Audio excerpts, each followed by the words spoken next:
Hello students. Last video में हमने अपनी converse of mid point theorem complete की थी और उससे पहले हमने किया था मिड पॉइंट थ्योरम। 8.2 एक्सरसाइज में इन्हीं दो थ्योरम का यूज़ होगा और इन्हीं दो थ्योरम का यूज़ करके हम सारे क्वेश्चंस को प्रूव करेंगे। तो क्वेश्चन नंबर 1 आपको क्या बोल रहा है?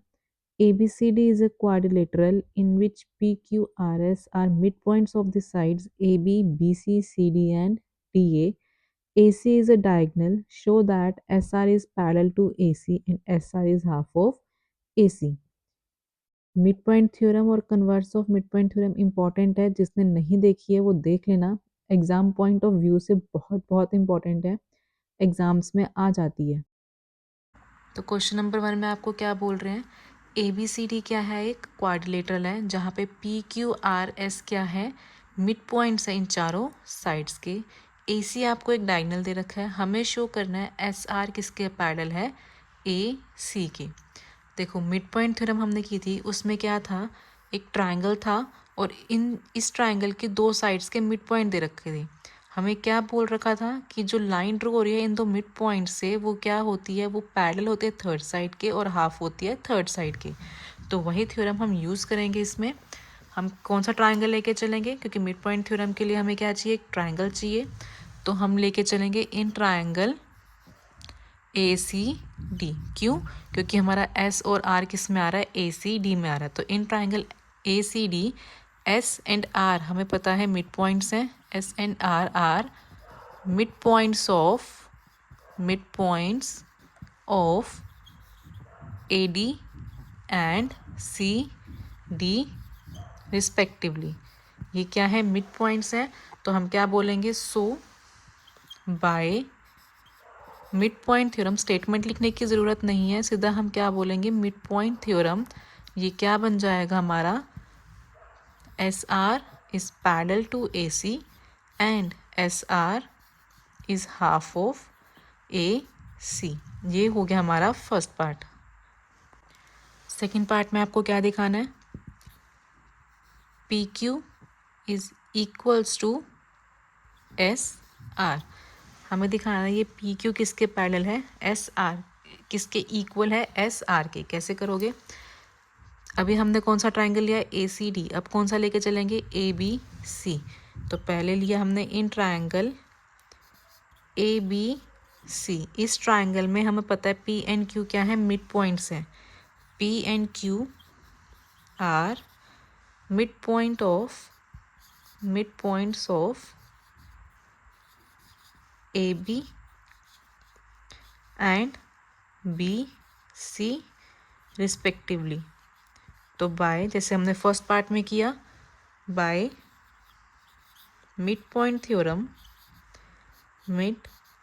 थ्योरम हमारा यहाँ से क्या आ जाएगा? PQ is parallel to AC and PQ is half of AC। यहाँ से आप क्या बोल सकते हो? PQ is parallel to AC and PQ is half of AC। देखो जो फर्स्ट पार्ट में आपने प्रूव किया था, इसको ले लो आप इक्वेशन नंबर 1 और इसको ले लो आप इक्वेशन नंबर 2। यहाँ से देखो हाफ ऑफ AC SR के इक्वल भी है और हाफ ऑफ AC PQ के इक्वल भी है। तो ये दोनों भी क्या हो जाएंगे? आपस में इक्वल हो जाएंगे। तो आप यहाँ से क्या बोल सकते हो? From 1 and 2 PQ is equals to SR and, और साथ में क्या है? SR is parallel to AC and PQ is parallel to AC। मतलब AC इसके भी पैरेलल है और AC PQ के भी पैरेलल है। तो ये तीनों क्या हो जाएंगे? आपस में पैरेलल हो जाएंगे। तो SR is parallel to AC parallel to PQ। और सेकेंड पार्ट में आपको दिखाना था PQ is equals to SR। ये हमारा हो गया। और अब थर्ड पार्ट देखते हैं। थर्ड पार्ट में आपको क्या बोला जा रहा है? PQRS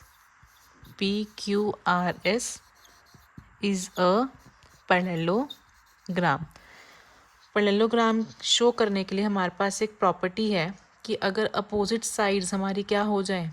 पैरेलल हो जाए और इक्वल हो जाए, तो हमारा क्या बन जाता है? वो पैरेललोग्राम बन जाता है। यहाँ पे हम क्या बोलेंगे? सिंस पी क्यू भी हमने इक्वल भी दिखाया एस आर के, और पी क्यू भी हमने पैरेलल भी दिखाया एस आर के। तो हम यहाँ से बोल सकते हैं since P Q is equals to S R and P Q is parallel to S R, reason में क्या आ जाएगा, प्रूव्ड अबव। ये भी हमने प्रूव किया है। तो therefore P Q R S is a parallelogram. Reason भी लिखना है क्यों, because opposite side of, because यहाँ पे क्या लिखोगे, one pair of opposite side is equal and parallel. अगर इक्वल और पैरेलल हो जाए एक पेयर तो हम क्या बोलते हैं, वो क्या बन जाता है, हमारा पैरेललोग्राम। तो ये हो गया हमारा फर्स्ट क्वेश्चन कंप्लीट। आज के लिए इतना ही। अगर किसी भी पॉइंट पे कुछ भी प्रॉब्लम आई हो तो आप कमेंट बॉक्स में कमेंट कर देना, मैं वहाँ पे आपको रिप्लाई कर दूँगी। और अगर आपको क्लास अच्छी लगी हो तो लाइक, शेयर एंड सब्सक्राइब कर देना।